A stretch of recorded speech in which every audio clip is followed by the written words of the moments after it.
नमस्कार। आप देख रहे हैं इंडिया एट 6। मैं हूं अनीता और रोज की तरह शाम के 6 बज चुके हैं और मैं लेकर आई हूं पूरे दिन भर की 5 बड़ी खबरें।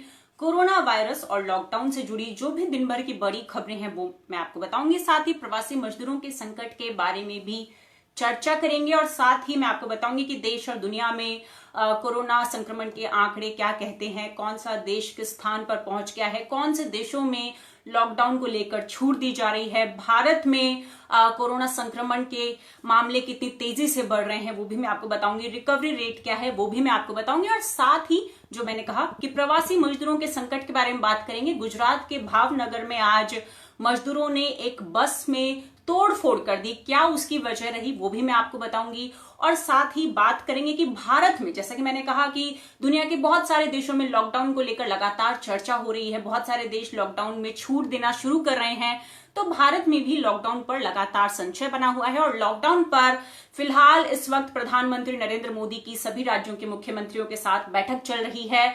2-3 राज्यों का हमारे पास सामने आया है कि किन राज्यों ने क्या कहा, तो वो मैं आपको बताऊंगी और साथ ही लॉकडाउन को लेकर किस तरह की बैठक हो रही है, क्या उस बैठक में निकलकर सामने आ सकता है, ये सब मैं आपको बताऊंगी। तो कोरोना वायरस और लॉकडाउन पर जो ताजा अपडेट है उसकी शुरुआत करते हैं और सबसे बड़ी खबर के बारे में बात करेंगे। बात यह कि देश में एक तरफ कोरोना के मामले 67,000 को पार कर गए हैं, यानी कि मोदी सरकार के सामने इस वक्त जो सबसे बड़ा संकट है वो है कोरोना का संकट। लेकिन दूसरी तरफ क्योंकि 25 मार्च से देश में लॉकडाउन लागू है, लॉकडाउन का तीसरा चरण 17 मई को खत्म होने जा रहा है, तो लॉकडाउन के दौरान आर्थिक गतिविधियां ठप हो चुकी हैं और इसके चलते जो आर्थिक संकट है यानी अर्थव्यवस्था का जो संकट है वो भी मोदी सरकार और सभी राज्य सरकारों के सामने वो चुनौती की तरह उभर कर आया है और एक गहरा संकट सबको नजर आ रहा है। ऐसे में आज एक बैठक की जा रही है। इस वक्त वीडियो कॉन्फ्रेंसिंग के जरिए प्रधानमंत्री नरेंद्र मोदी सभी राज्यों के मुख्यमंत्रियों के साथ इस वक्त चर्चा कर रहे हैं। 3 बजे बैठक शुरू हुई है और ये माना जा रहा है कि बैठक लंबी चलेगी, क्योंकि आमतौर पर हम देखते थे कि ये 5वीं बैठक है जब प्रधानमंत्री सभी राज्यों के मुख्यमंत्रियों के साथ बात करेंगे।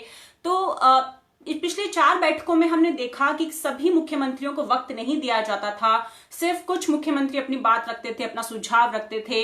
लेकिन ये पहली बार हो रहा है कि प्रधानमंत्री के साथ वीडियो कॉन्फ्रेंसिंग में सभी राज्य अपनी चिंताएं, अपने सुझाव सब दे रहे हैं। तो राज्यों के साथ जो बैठक है वो शुरू हो चुकी है और इसी के चलते ये बैठक काफी लंबी होने वाली है।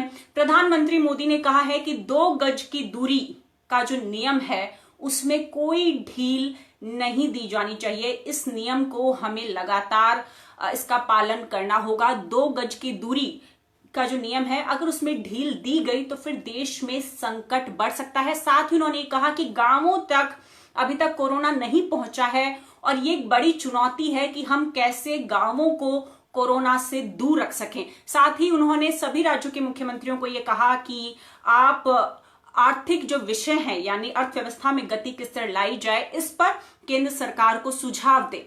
मैं आपको बताती हूं कुछ राज्यों ने क्या कहा। इस वक्त 3 राज्यों के बारे में मेरे पास जानकारी है। सबसे पहले तेलंगाना के बारे में बात करते हैं। तेलंगाना यूं कह लीजिए देश का पहला ऐसा राज्य है जिसने कहा है कि ट्रेन सेवाएं जो कल से शुरू होने वाली हैं उनको शुरू नहीं करना चाहिए। तेलंगाना सरकार, तेलंगाना के मुख्यमंत्री के चंद्रशेखर राव ने आज बात कही कि ट्रेनों का संचालन शुरू ना किया जाए, क्योंकि ऐसा करने से कोरोना का जो संक्रमण है, जो वायरस का संक्रमण है वो बहुत ज्यादा फैल सकता है और स्क्रीनिंग में दिक्कतें आ सकती है। और तेलंगाना को ही समर्थन देते हुए तमिलनाडु सरकार ने भी बड़ी बात कह दी है। तमिलनाडु सरकार ने कहा है कि 31 मई यानी 31 मई तक ना ट्रेनें चलाई जाए और ना ही हवाई यात्रा शुरू की जाए। यानी कि 2 राज्य अब तक ऐसे सामने आए हैं जिन्होंने ये कहा है कि देश में अभी फिलहाल ट्रेन और हवाई यात्राओं पर कोई छूट नहीं दी जानी चाहिए, इन पर रोक लगी रहनी चाहिए, क्योंकि अगर ट्रेन सेवा शुरू होती है या हवाई सेवा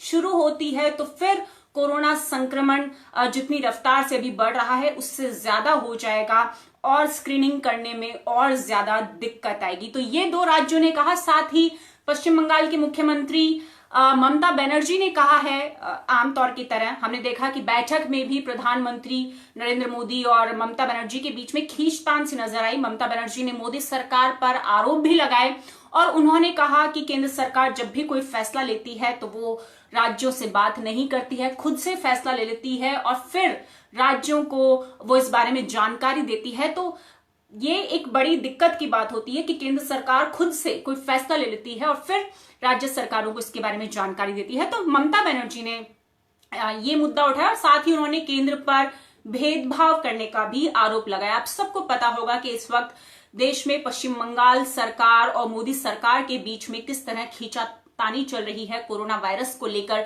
लगातार ममता बनर्जी सरकार पर यह आरोप लग रहे हैं कि वो कोरोना संक्रमण के मामलों को छुपा रही हैं, कोरोना से होने वाली जो मौतें हैं उनको छुपा रही हैं। तो आज ममता बनर्जी ने पलटवार करते हुए ये मोदी सरकार पर आरोप लगाया कि सरकार जो भी फैसला लेती है वो पहले खुद ले लेती है बिना राज्यों से बात किए और उसके बाद राज्यों को उसकी जानकारी देती है, तो ये सही नहीं है। तो 3 राज्यों का मैंने आपको बता दिया। इसके साथ ही तमिलनाडु ने लगातार मैं आपको इस बारे में जानकारी देती आई हूं कि बहुत सारी राज्य सरकारें लगातार, चाहे वो कांग्रेस शासित प्रदेशों की सरकारें हो या महाराष्ट्र हो या तेलंगाना हो, बाकी सभी राज्यों की सरकारें भी लगातार केंद्र सरकार से एक वित्तीय पैकेज की मांग कर रही हैं। लगातार ये कह रही हैं कि हमें पैसा दीजिए, हमारे पास पैसा नहीं है, हम कोरोना से लड़ाई कैसे लड़े। तो आज तमिलनाडु ने भी मोदी सरकार से 2000 करोड़ का विशेष अनुदान जारी करने की मांग की है। तमिलनाडु सरकार ने मांग रखी है कि उनके पास वित्तीय संकट गहराने लगा है, तो ऐसे में मोदी सरकार उनको 2000 करोड़ रुपए का विशेष अनुदान जो पैकेज है वो जारी करे। तो ये थी कि 3 स्टेट्स ने ही, अभी 3 ही स्टेट्स का है और ये माना जा रहा है कि मीटिंग बहुत लंबी चलेगी, ये वीडियो कॉन्फ्रेंसिंग बहुत लंबी चलेगी, क्योंकि सभी राज्य आज अपने सुझाव देंगे, चाहे वो लॉकडाउन को लेकर हो कि लॉकडाउन से कैसे बाहर निकला जाए, उसका एग्जिट प्लान क्या हो, किस तरह उसकी स्ट्रेटेजी हो, क्या धीरे धीरे करके निकला जाए चरणबद्ध तरीके से, और साथ ही अर्थव्यवस्था में गति किस तरह आए, इस पर भी आज ये बैठक हो रही है। और आपको बता दें कि देश में 67,000 पहुंच गए हैं कोरोना के मामले। तो ये माना जा रहा है कि आर्थिक गतिविधियों को बढ़ाने, कोरोना संकट से निपटने के लिए लॉकडाउन जरूरी है और इसके साथ ही आर्थिक गतिविधियों को बढ़ाने के लिए, अर्थव्यवस्था में गति लाने के लिए आज लॉकडाउन को लेकर अहम फैसला किया जा सकता है। और आपको बता दें कि खास बात यह है कि मुख्यमंत्रियों के साथ ही आज की इस वीडियो कॉन्फ्रेंसिंग में गृह मंत्रालय और स्वास्थ्य मंत्रालय के जो सचिव हैं वो, साथ ही सभी राज्यों के मुख्य सचिव और सभी राज्यों के डीजीपी भी हिस्सा ले रहे हैं। तो लॉकडाउन को लेकर आज एक बड़ा फैसला हो सकता है मोदी सरकार की तरफ से। आपको बता दें कि देश में इस वक्त सभी जिलों को 3 कैटेगरी में बांटा गया है, रेड जोन, ऑरेंज जोन और ग्रीन जोन। रेड जोन में 130 जिले हैं, बाकी 603 जिले ऑरेंज जोन में आते हैं और ग्रीन जोन में आते हैं। तो फिलहाल 1 मई से हमने देखा कि किस तरह रेड जोन को छोड़कर ग्रीन और ऑरेंज जोन जो है वहां पर छूट दी गई, ढील दी गई, आर्थिक गतिविधियों में भी ढील दी गई। लेकिन फिर भी सरकार के अधिकारी खुद ये कह रहे हैं कि सप्लाई चेन बाधित हो चुकी है, मजदूर पलायन कर चुके हैं। तो मजदूरों की कमी और सप्लाई चेन बाधित होने की वजह से जो एक सोचा गया था कि आर्थिक गतिविधियां शुरू हो जाएंगी, अर्थव्यवस्था को थोड़ी सी रफ्तार मिलेगी, ऐसा कुछ भी नहीं हो पाया। यानी कि 1 मई को जो सरकार ने गाइडलाइंस जारी की थी कि किस जोन में क्या छूट दी जाएगी, उसमें जितना सरकार ने सोचा था कि इतना काम हो पाएगा, उतना काम नहीं हो पाया, क्योंकि सरकार के अधिकारी खुद बता रहे हैं कि सप्लाई चेन जो है वो बाधित हुई और साथ ही बड़ी संख्या में मजदूरों ने पलायन किया। मजदूर एक राज्य से दूसरे राज्य वापस अपने गृह राज्य लौट गए और ऐसे में मजदूरों की जो कमी है उसके चलते काम शुरू नहीं हो पाया है, जो आर्थिक गतिविधियां हैं वो शुरू नहीं हो पाई हैं। तो आज लॉकडाउन को लेकर बड़ा फैसला हो सकता है। और फिर से मैं दोहरा देती हूं कि तमिलनाडु और तेलंगाना 2 ऐसे राज्य हैं जिन्होंने ये साफ साफ कह दिया है कि 31 मई तक देश में ट्रेनों का संचालन ना किया जाए और साथ ही हवाई यात्रा का भी संचालन ना हो, यानी हवाई यात्रा भी शुरू ना हो और ट्रेनों का संचालन भी शुरू ना हो। अगर ऐसा हुआ तो फिर कोरोना की रफ्तार को थामना बहुत मुश्किल हो जाएगा, चाहे वो राज्य सरकारें हों या केंद्र सरकारें हों। और ये तब कहा तेलंगाना और तमिलनाडु ने जब कल से ही रविवार को ही रेल मंत्रालय ने कहा था कि मंगलवार से यानी कि 12 मई से पैसेंजर ट्रेनों की शुरुआत हो रही है। तो अगली खबर उसी से है, वही है कि कल से पैसेंजर ट्रेनों की शुरुआत हो रही है और पहले चरण में 15 ट्रेनें चलाई जाएंगी। 25 मार्च से पूरे देश में लॉकडाउन लागू है और 25 मार्च से पहले यानी 21 मार्च को देश में सभी पैसेंजर जो ट्रेनें थी उनका संचालन पूरी तरीके से बंद कर दिया गया था। लॉकडाउन के दौरान सिर्फ मालगाड़ियां चल रही थी, लेकिन पैसेंजर ट्रेनों को बंद कर दिया गया था 21 मार्च के बाद से। तो अब 21 मार्च के बाद एक लंबी अवधि के बाद अब रेल मंत्रालय कल से फिर से ट्रेन सेवा शुरू करने जा रहा है और पहले चरण में यानी कहें कि शुरुआती चरण में 15 ट्रेनें चलाई जाएंगी और ये सभी 15 ट्रेनें राजधानी जैसी एसी कोच होंगी। ये रेलगाड़ियां नई दिल्ली से पटना, रांची, हावड़ा, डिब्रूगढ़, अगरतला, बिलासपुर, भुवनेश्वर, सिकंदराबाद, बेंगलुरु, चेन्नई, तिरुवनंतपुरम, मडगांव, मुंबई सेंट्रल, अहमदाबाद और जम्मू तवी का सफर तय करेंगी। इन ट्रेनों के लिए आज शाम 4 बजे से बुकिंग शुरू होनी थी, लेकिन आप देखिए कि जैसे ही 4 बजे और आईआरसीटीसी की जो वेबसाइट है वो ही बैठ गई और उसके बाद आईआरसीटीसी ने सफाई भी जारी की कि अभी स्पेशल ट्रेनों का जो डेटा है वो वेबसाइट पर अपलोड किया जा रहा है, उसके चलते वेबसाइट क्रैश हो गई थी। तो ये कहा गया उसके बाद कि 6 बजे के बाद बुकिंग शुरू हो जाएगी। तो आज ये माना जा रहा है कि जो 15 ट्रेनें हैं, 15 रूटों पर जो ये ट्रेन चलेंगी, इनके लिए आज से बुकिंग शुरू हो जाएंगी। इसके साथ साथ सर्कुलर जारी किया गया है रेल मंत्रालय की तरफ से कि यात्रा के दौरान किन किन चीजों का ख्याल रखा जाए, सोशल डिस्टेंसिंग का पालन किया जाए, किराए को लेकर और ट्रेन चलने को लेकर सर्कुलर एक जारी किया है। इसके मुताबिक ट्रेन में केटरिंग के लिए पानी और पैकेज्ड फूड ट्रेन में आप पैसे देकर यात्री अब खरीद सकेंगे और इसके साथ ही बेड रोल नहीं दिया जाएगा ट्रेनों में, क्योंकि उससे कोरोना संक्रमण फैलने का खतरा रहता है, तो बेड रोल नहीं दिया जाएगा। साथ ही एक ट्रेन में राजधानी की तरह ही फर्स्ट एसी, सेकंड एसी और थर्ड एसी के कोच होंगे। जो नए नियम हैं उनके मुताबिक मैं आपको बता दूं कि ट्रेनों में सीट बुकिंग 7 दिन पहले ही हो जाएगी, तत्काल बुकिंग नहीं होगी, तत्काल बुकिंग की कोई सुविधा नहीं दी जाएगी।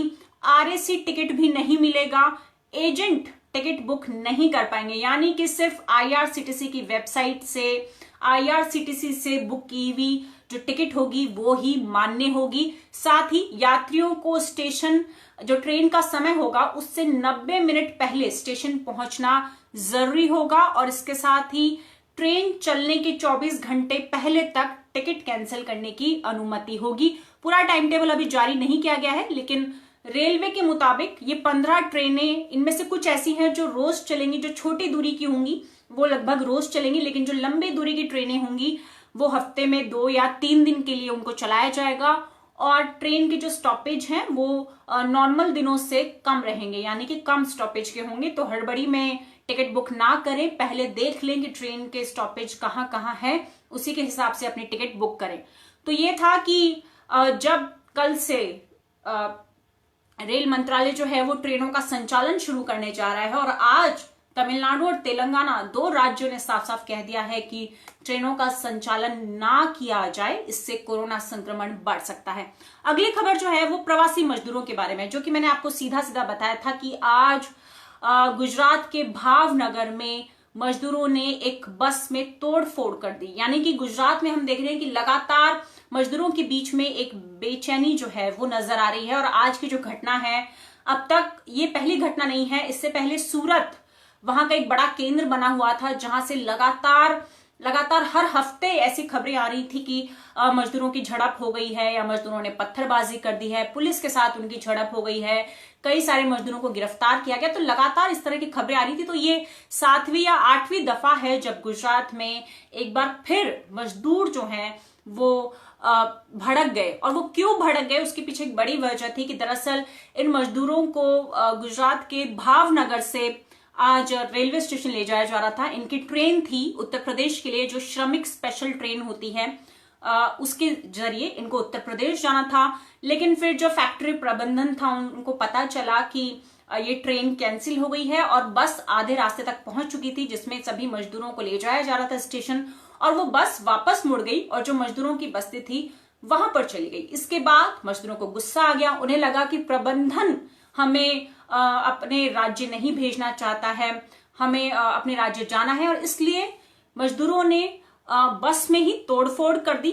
आपको बता दें कि सभी मजदूर भावनगर के निरमा डिटर्जेंट प्लांट में काम करते हैं और पुलिस अधीक्षक ने बताया है कि फैक्ट्री मतलब जो मजदूर थे उनको ये लग रहा था कि उन्हें वापस जाने नहीं दिया जाएगा। ऐसे में उनको गुस्सा आ गया और इसके बाद पुलिस ने एफआईआर दर्ज कर ली और 10 मजदूरों को गिरफ्तार कर लिया। तो गुजरात से लगातार इस तरह की खबरें सामने आ रही हैं। और एक और जो चीज है, एक और जो संकट है वो ये कि लॉकडाउन 25 मार्च से लगा है। आज पूरे 46 दिन हो गए हैं, लेकिन उसके बावजूद हम देख रहे हैं कि देश में लगातार हर दिन हर खबर ऐसी कोई ना कोई तस्वीर हमारे सामने होती है जब बड़ी तादाद में मजदूर या तो पैदल चल रहे होते हैं या साइकिल पे अपने घर की ओर जा रहे होते हैं माफ कीजिएगा।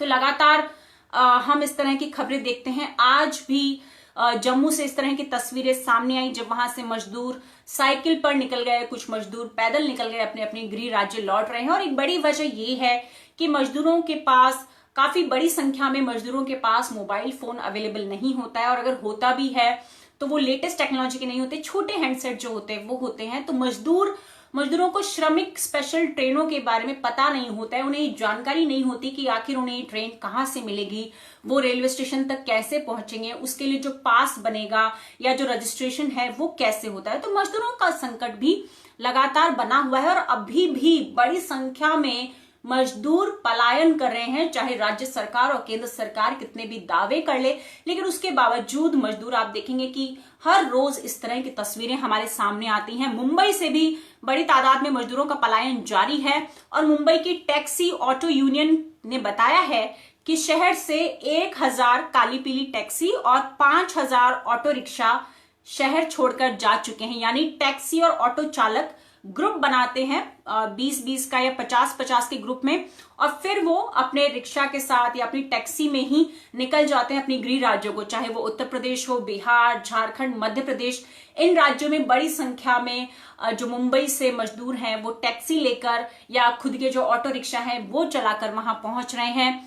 इस बीच रविवार को, अगर आपने ये खबर फॉलो की होगी तो आपको पता होगा कि रविवार को राजस्थान का जो बॉर्डर है, राजस्थान और यूपी का, जहां पर भरतपुर और मथुरा बॉर्डर जो लगता है, वहां पर 2 राज्यों की पुलिस के बीच में भिड़ंत हो गई। और वो 2 राज्य थे राजस्थान और उत्तर प्रदेश पुलिस, उन दोनों के बीच में भिड़ंत हो गई। और मामला ये था कि बड़ी संख्या में कुछ मजदूर राजस्थान सीमा पर पहुंच गए थे, वो यूपी बॉर्डर में क्रॉस करना चाहते थे। यूपी बॉर्डर पर पुलिस ने उन्हें क्रॉस करने की इजाजत दी, लेकिन सिर्फ उन मजदूरों में से जो उत्तर प्रदेश के मजदूर थे उन्हें उत्तर प्रदेश की सीमा में एंट्री करने की इजाजत मिली, लेकिन जो बिहार के मजदूर थे उनको इजाजत नहीं मिली और वो राजस्थान में ही रह गए। ऐसे में दोनों जो राज्य हैं उनके पुलिस कर्मियों के बीच में झड़प हुई। मामला अब सुलझ चुका है, यानी कि बड़े अधिकारी आए और उसके बाद उनके बीच में जो झड़प थी या सुलह हो गई है, विवाद सुलझ चुका है। लेकिन इसमें फंसा कौन रह गया? वो गरीब मजदूर जो अभी भी भरतपुर में जो यूपी का बॉर्डर है वहां पर उनको एक स्कूल में ठहराया गया है और बहुत बड़ी तादाद में मजदूर अभी भी वहां फंसे हुए हैं। तो कहीं ना कहीं राज्य सरकारें भी असमर्थ नजर आ रही हैं, क्योंकि केंद्र सरकार ने आज भी दावा किया है कि अब तक 5 लाख से ज्यादा मजदूरों को उनके गृह राज्य या उनके गृह नगर भेज दिया गया है श्रमिक स्पेशल ट्रेनों के जरिए। लेकिन उसके बावजूद भी हम देख रहे हैं कि चाहे गुजरात हो, राजस्थान हो, मुंबई हो, बहुत बड़ी तादाद में जो श्रमिक मजदूर हैं वो लगातार अभी भी फंसे हुए हैं दूसरे राज्यों में। और दूसरी खबर ये कि वो अभी भी पैदल पलायन कर रहे हैं, और जिसकी वजह से हमने देखा कि बड़े बड़े हादसे इन दिनों लगातार हो रहे हैं। कितने सारे मजदूरों को अपनी जान गंवानी पड़ रही है, चाहे वो सड़क हादसे हों, ट्रेन हादसे हों। तो मजदूरों का संकट लगातार बरकरार है। और जो मैंने कहा, आज श्रमिक स्पेशल ट्रेनों को लेकर भी रेल मंत्रालय ने गाइडलाइंस जारी की हैं और उनके मुताबिक रेल मंत्रालय कह रहा है कि अगले 4 से 5 दिनों में हम देश के अलग अलग हिस्सों में जितने भी मजदूर फंसे हुए हैं उन्हें उनके गृह राज्य पहुंचा देंगे, ऐसा दावा किया जा रहा है। और आपको बता दें कि 300 और श्रमिक स्पेशल ट्रेनें अभी चलाई जाएंगी। राज्य सरकारों की मांग पर ऐसा किया जा रहा है। अब तक 468 श्रमिक स्पेशल ट्रेनें देश में चलाई जा चुकी हैं। इसके साथ ही आज जो नई गाइडलाइंस आई हैं उसके मुताबिक अब श्रमिक स्पेशल ट्रेन जिस राज्य में जाएंगी वहां पर वो 3 स्टॉपेज पर रुक सकती है। इसके अलावा जितनी ट्रेन में स्लीपर बर्थ होगी उतनी यात्रियों को वो ट्रेन ले जा सकती है। यानी कि पहले सिर्फ 1200 यात्रियों को, 1200 मजदूरों को लेके जाया जा रहा था, लेकिन अब एक ट्रेन में 1700 यात्री जो हैं वो यात्रा कर सकेंगे। ये श्रमिक स्पेशल ट्रेनों का जो आज गाइडलाइंस जारी हुई हैं, अपडेट आया है, वो मैं आपको बता रही हूं। साथ ही रेल मंत्रालय ने कहा है कि सभी राज्य इसमें मदद करें, सभी राज्य मजदूरों को उनके घर पहुंचाने में मदद करें और इसके लिए अनुमति दे, क्योंकि लगातार कई राज्यों की तरफ से ये खबरें आ रही थी कि जैसे पश्चिम बंगाल है या कई राज्य ऐसे थे जिन्होंने ट्रेनों की अनुमति नहीं दी थी। लेकिन अब गृह मंत्रालय और रेल मंत्रालय ने कहा है कि सभी राज्य मजदूरों को आने की अनुमति दें और हम अगले कुछ दिनों में 300 श्रमिक स्पेशल ट्रेनें और चलाएंगे और लगभग सभी मजदूरों को वापस उनके गृह राज्य पहुंचाया जाएगा। ये अपडेट है। अब बात करते हैं भारत में कोरोना के जो मामले हैं। भारत में लगातार मैं कह रही हूं आज 46वां दिन हो गया है लॉकडाउन का। इसके बावजूद हम देख रहे हैं कि किस तरह भारत में कोरोना संक्रमण के जो मामले हैं वो बहुत तेजी से बढ़ते जा रहे हैं और जिसके चलते ये एक बड़ी चिंता का विषय बन गया है मोदी सरकार के सामने। दरअसल हो क्या रहा है, लॉकडाउन के पहले हफ्ते में ही हमने देखा कि किस तरह सीधे सीधे 20,000 मामलों की बढ़ोतरी हो गई और रविवार को तो सारे रिकॉर्ड टूट गए। रविवार को पूरे देश भर में 4,213 नए मामले दर्ज हुए, जिसके बाद देश में कोरोना संक्रमित लोगों की जो संख्या है वो 67,000 को पार कर गई और रविवार को 97 लोगों की मौत भी दर्ज हुई। तो भारत में एक दिन में सबसे ज्यादा मामले अब तक रविवार को सामने आए, 4,212। अब तक भारत में जो कुल संक्रमण के आंकड़े हैं वो 67,152 पर पहुंच गए हैं और मरने वालों की तादाद जो है वो 2,206 पर पहुंच गई है। जो आंकड़े हैं इनमें से 44,029 मामले एक्टिव हैं। देश में अब तक 20,917 लोग ठीक हो चुके हैं, यानी कि जो रिकवरी रेट है वो 31% को पार कर गई है। 31.15% फिलहाल देश में रिकवरी की दर है। महाराष्ट्र सबसे ज्यादा प्रभावित है। महाराष्ट्र में 22,000 का आंकड़ा पार हो चुका है और महाराष्ट्र में जो कुल संक्रमितों की संख्या है वो 22,171 हो गई है। महाराष्ट्र में अब तक सबसे ज्यादा लोगों की मौत हुई है, 832 लोगों की वहां मौत हो चुकी है। इसके साथ ही दूसरे नंबर पर है गुजरात। गुजरात में 8,000 का आंकड़ा पार हो चुका है। गुजरात में 8,195 कुल मामले अब तक सामने आए हैं और इनमें से 493 लोगों की मौत हो चुकी है। इसके साथ तीसरे नंबर पर, दरअसल तीसरे और चौथे नंबर पर आप कहें तो दो राज्यों में एक तरीके से रेस चल रही थी। आप ये देखिए कि आज सुबह तमिलनाडु दिल्ली को पीछे छोड़ते हुए तीसरे नंबर पर आ गया था संक्रमण के मामलों में, लेकिन फिर उसके बाद दिल्ली वापस तीसरे नंबर पर आ गई है और दिल्ली में कोरोना संक्रमण के जो मामले हैं वो 7,233 है, जबकि तमिलनाडु में 7,204 लोग कोरोना से पीड़ित पाए गए हैं। राजस्थान में 3,940 लोग कोरोना की चपेट में आ चुके हैं और 110 लोगों की मौत हो चुकी है। बिहार की अगर हम बात करें तो बिहार का सिर्फ एक जिला है जो मुझे लगता है कि कोरोना की चपेट से बचा हुआ है, वो है जुमई। जुमई के अलावा बाकी सभी जिलों में कोरोना का संक्रमण पहुंच चुका है और बिहार से अब तक 714 मामले सामने आ चुके हैं। आपको बता दें कि कोरोना वायरस देश के 26 राज्यों और 7 केंद्र शासित प्रदेशों में फैल चुका है और देश के 10 ऐसे शहर हैं, अकेले 10 ऐसे शहर जहां से 95% मामले दर्ज हुए हैं। तो ये बड़ा अपडेट है कि किस तरह लॉकडाउन के 46 दिन के बाद भी देश में कोरोना संक्रमण के मामले 67,000 को पार कर गए। अब पूरी दुनिया के बारे में अगर हम बात करें तो पूरी दुनिया भर में लॉकडाउन को लेकर तमाम चर्चाएं चल रही हैं। बहुत सारे देशों ने लॉकडाउन में आज से कुछ छूट देने की शुरुआत की है, उसके बारे में आपको आगे जानकारी दूंगी। दुनिया भर में अब तक 41,18,000 से ज्यादा लोग कोरोना की चपेट में आ चुके हैं, जबकि 2,82,000 लोगों की मौत हो चुकी है।